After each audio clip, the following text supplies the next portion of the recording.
Padahal di lap sebelumnya, ya, Ricciardo sudah mendahului Lewis Hamilton.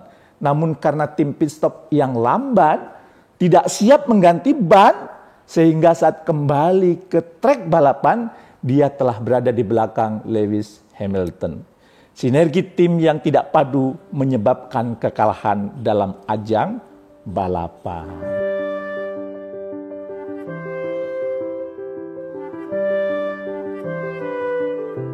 Assalamualaikum warahmatullahi wabarakatuh. Para leaders, bertemu kembali dengan saya di acara Leadership Inspiration. Mudah-mudahan menginspirasi Anda dan Anda setia mengikuti video-video kami. Para leaders, hidup Anda ingin selalu tercerahkan? Carilah inspirasi dari berbagai kegiatan yang Anda saksikan. Nah, salah satu momen yang menjadi sumber inspirasi adalah Indonesia menjadi tuan rumah MotoGP 2022. Memang yang nampak di layar televisi, para pembalap sedang beradu kecepatan untuk sampai di garis finish. Namun di balik geberan knalpot serta euforia dari penggemarnya, terdapat sebuah organisasi yang berbasis data dengan improvement yang berkala. Mereka tertata rapi. Jadi, kemenangan pembalap bukan hanya peran pembalap saja. Kemenangan pembalap juga ditentukan oleh peran konstruktor, engineer, hingga para kru mekanik di pit stop. Sama halnya dengan kesuksesan CEO, keberhasilannya juga karena dukungan dari seluruh timnya, bukan hanya peran CEO. Dari perjalanan sebuah tim mempersiapkan kemenangan di setiap rallynya, ternyata ada banyak insight leadership yang bisa kita dapatkan. Kira-kira apa inspirasi leadership yang bisa kita petik? Menurut saya setidaknya ada 3 inspirasi leadership yang bisa kita dapatkan dari balapan MotoGP.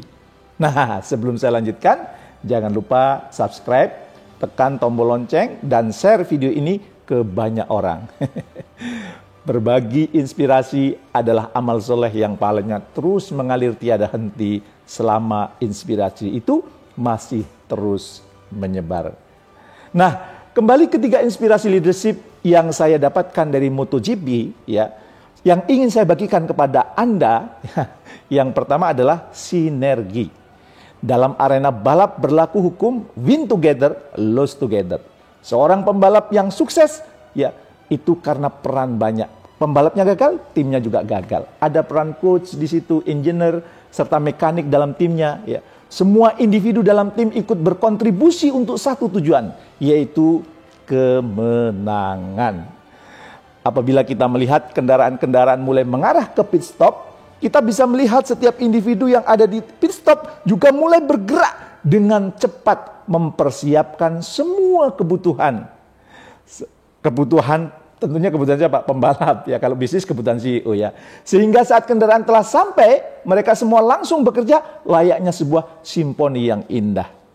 Dan ternyata tim pit stop yang terbaik itu biasanya membutuhkan waktu 3,2 sampai 3,4 detik untuk mengganti sebuah ban.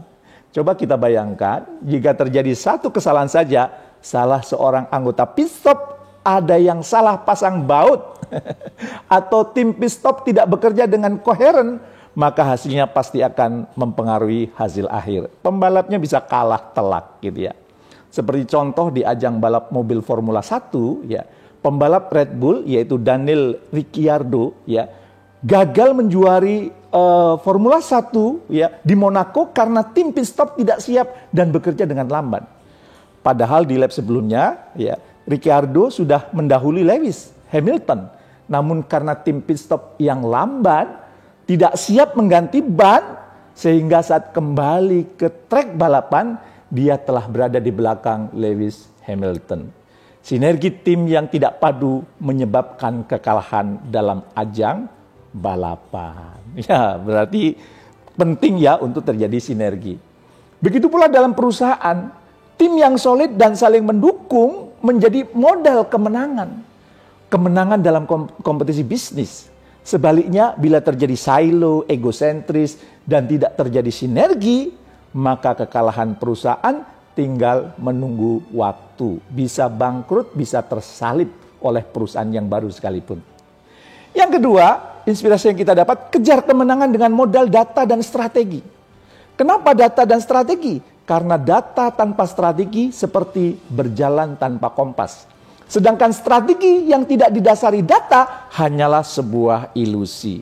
Setiap minggunya, baik tim Formula 1 maupun MotoGP membuat sekitar 1.000 perubahan untuk meningkatkan performa kendaraannya. Dari 1.000 data ini, kendaraan yang digunakan pada dasarnya hanya prototipe yang konfigurasinya tidak pernah sama, termasuk dalam pertandingan. Setiap kondisi dan hasil yang didapat merupakan data yang mereka olah dari berbagai cobaan, uji coba yang mereka lakukan. Nantinya, data ini akan digunakan untuk membuat strategi agar performa dalam setiap pertandingan dapat terus meningkat. Ya. Nah, dalam dunia bisnis, data merupakan aset yang sangat berharga di setiap organisasi. Berdasarkan hasil survei dari PwC, ya, 81% organisasi menyetujui untuk menjadikan data sebagai jantung dari setiap decision making perusahaan. Sebagai contoh, Anda penggemar Netflix, Netflix sekarang berjaya ya.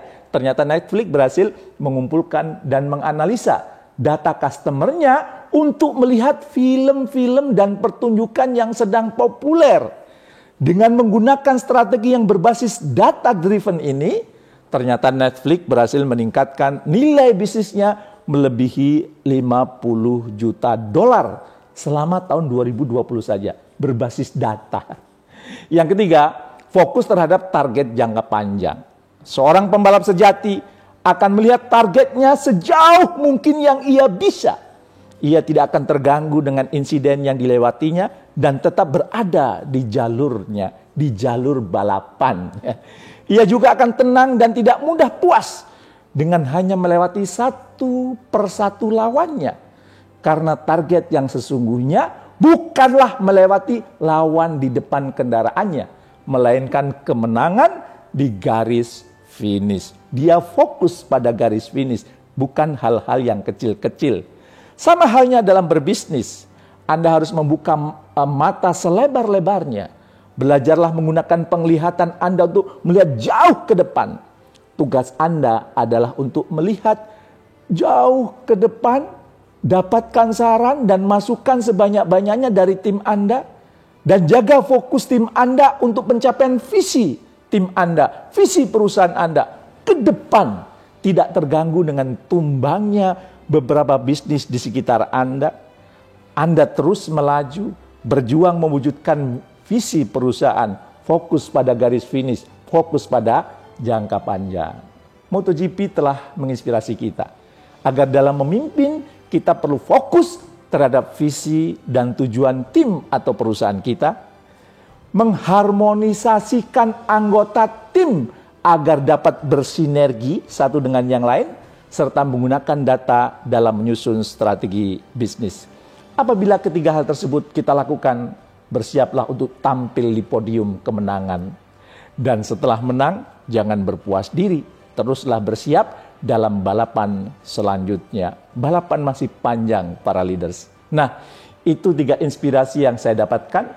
Kalau Anda sendiri, apa inspirasi yang Anda dapatkan? Silahkan ditulis di komentar dan supaya kemudian menginspirasi orang-orang di sekitar Anda. Mari terus berbagi inspirasi. Karena salah satu yang membedakan leader dan follower adalah leader selalu menginspirasi, sementara follower hanya menunggu inspirasi. Ayo sebar inspirasi ini ke banyak-banyak relasi Anda. Terima kasih, salam sukses mulia. Assalamualaikum warahmatullahi wabarakatuh.